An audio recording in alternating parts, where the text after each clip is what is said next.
Em segundo lugar, ele tem que se esforçar para entender e buscar o maior número de informações possíveis no texto. Maior número de informações possíveis. Quando ele estiver estudando a palavra de Deus, o Espírito Santo de Deus vai estar mostrando para ele, vai estar ensinando, vai estar revelando, e ele vai estar buscando todas as informações, todas as lições bíblicas que estão no texto. Todos os textos têm um fundo histórico. Ele tem que descobrir o fundo histórico.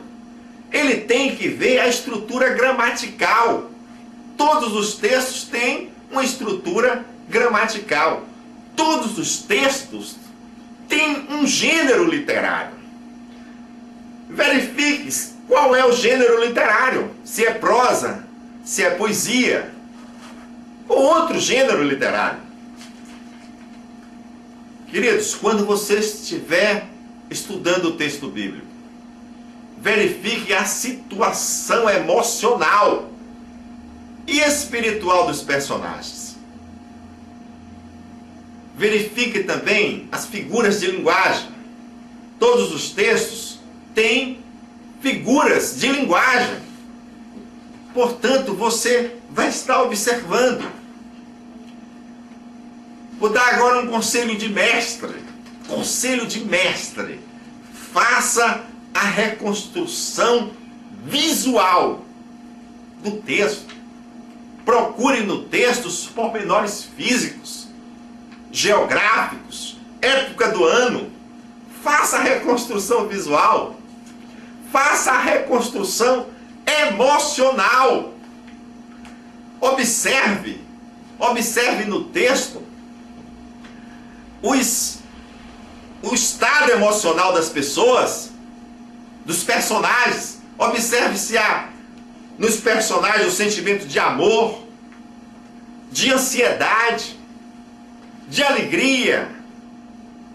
Observe os sentimentos das pessoas no texto.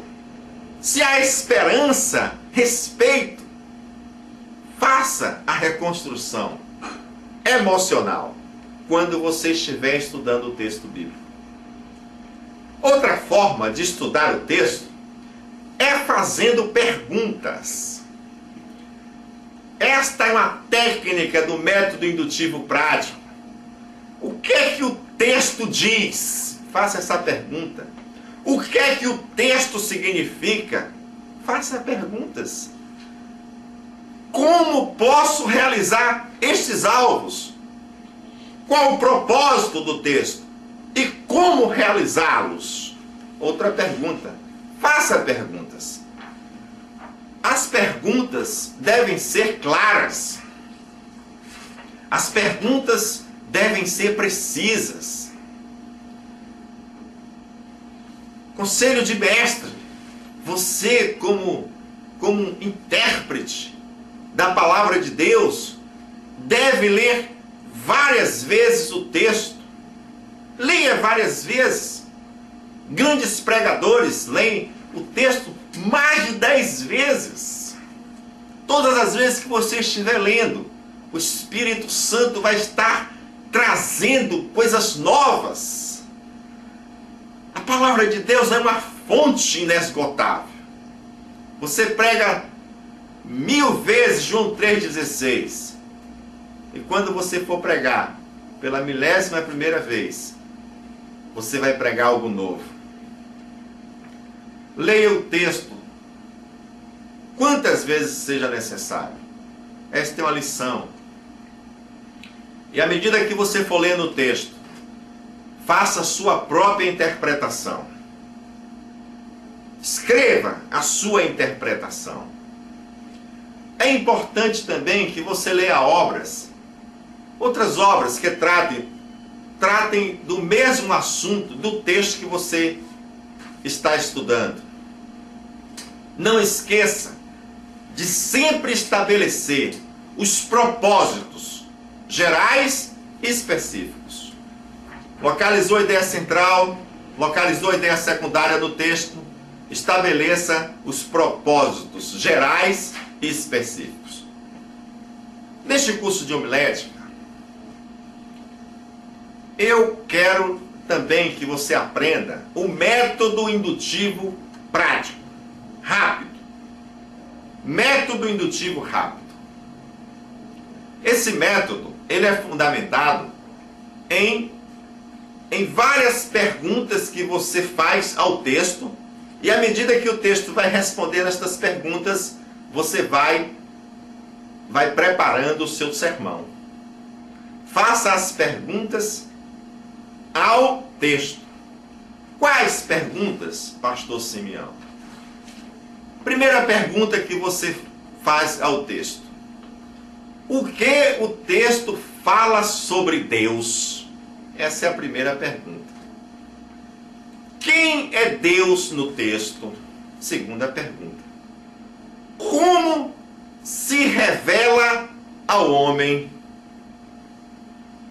Outra pergunta. O que é que o texto fala sobre Jesus? Observe que é uma série de perguntas que, quando você começa a aplicar estas perguntas ao texto, o próprio texto vai respondendo. Você pode perguntar também: quais as dificuldades que eu encontro nesse texto? Há ideias que não consigo compreender? Uma boa pergunta. Tem alguma palavra difícil de entendimento? Qual? Vai respondendo. Ouça que pergunta boa. Quais os ensinamentos apreendidos neste texto? Quais os ensinamentos? Quando você faz essa pergunta, nascem as lições, vai nascendo os tópicos para o seu sermão. Existe algo que eu não tenha entendido? Outra pergunta. Método indutivo prático. Método indutivo prático. Então, no corpo do seu sermão, primeiro você vai explicar. Primeiro tópico: explica, ilustra e aplica. Segundo tópico: explica, ilustra e aplica. Para você explicar, você tem que aprender a estudar o texto. Após a explicação do tópico, você vai ilustrar. Pastor Simeão, o que é ilustração? Querido, ilustração você vai usar para esclarecer. Ilustrar é tornar mais claro o que desejamos comunicar. Spurgeon dizia, afirmava, que até as crianças abrem os olhos, os ouvidos e um sorriso quando contamos uma história. Uma forma de ilustrar o seu sermão é através de uma história. Outras formas pode ser através de fatos da vida diária que lhe chamou a atenção, testemunhos, notícias. Você vai encontrar ricas fontes de ilustrações na própria Bíblia. Por que as ilustrações? Queridos, as ilustrações servem para dois propósitos principais. Dois propósitos que você não pode esquecer. Use ilustração. Use ilustração na introdução. Use ilustração nos tópicos. Cada tópico, coloque uma ilustração. Explique e ilustre. Segundo tópico, explique, ilustre, aplique. Terceiro tópico,